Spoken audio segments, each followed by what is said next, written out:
Hi class, this is Alonso Martinez, and the main audience for my speech will be people affected by the U.S. ban on exporting oil and people working in the energy industry.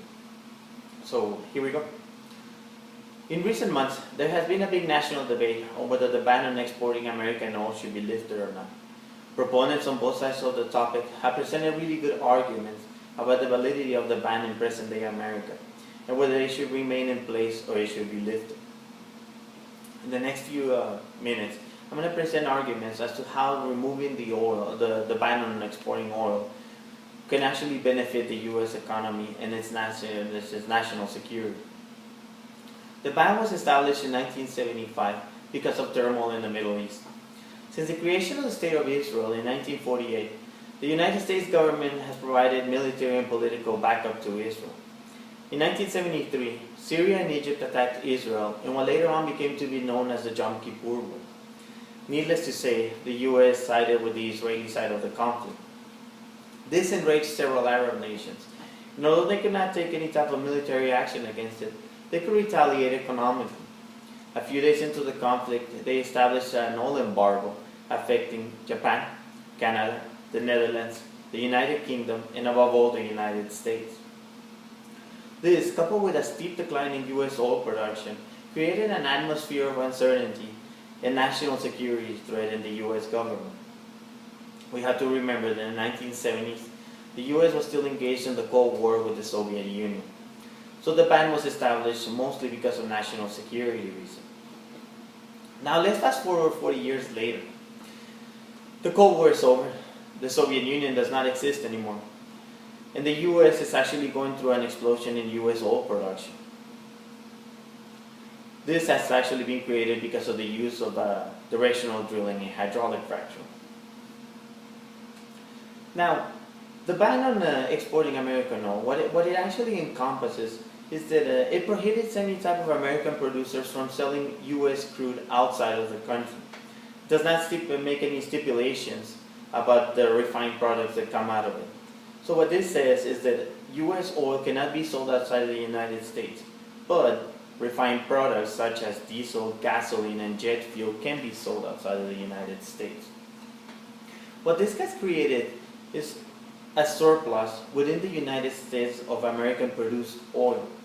We cannot sell it outside, so it has to be either sold cheaply here in the United States to American refineries, or production has to be cut because, I mean, in reality, who wants to sell their product cheaper, right?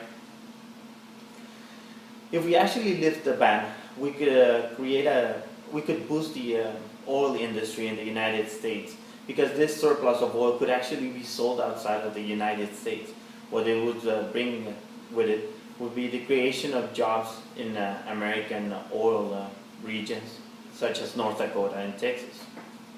This could boost the economy of these communities, not only by creating jobs, but by also bringing other businesses that are going to support the oil industry.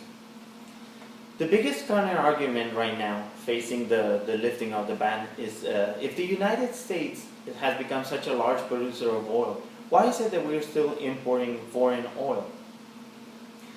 According to the U.S. Energy Information Administration, the United States consumes 19 million barrels of oil daily. It is true that a lot of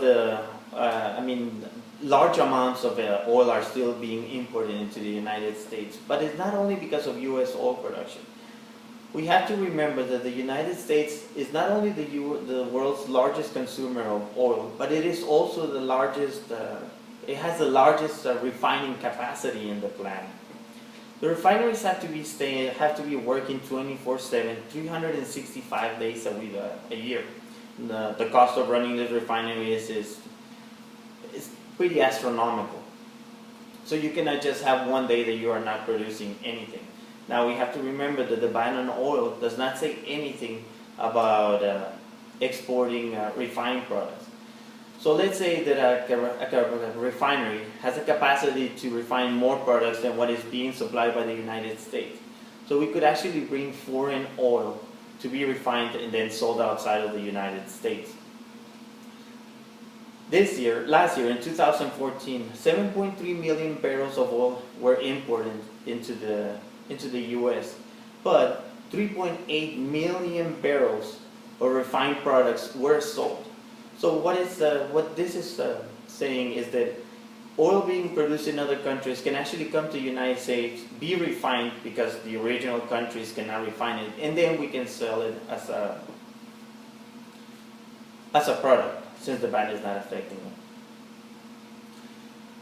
Ultimately, lifting the ban on oil, on exporting American oil, could actually boost the U.S. economy, because of the oil production in the United States could not be restricted to a certain amount or a certain price if we could actually sell it in outside of the United States.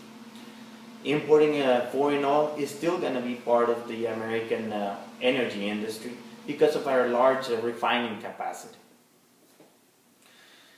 So, as a conclusion, the lifting of the ban on exporting American oil would actually benefit the U.S. economy. Not only because of selling this product, but because we could actually sell this product to other nations, allied nations, and having being less dependent on buying what we could call it hostile oil, such as that being produced in the Middle East or in the Russian Federation, which these regions ultimately face political turmoil very often. So I hope this information is useful to you guys, and have a good day. Thank you.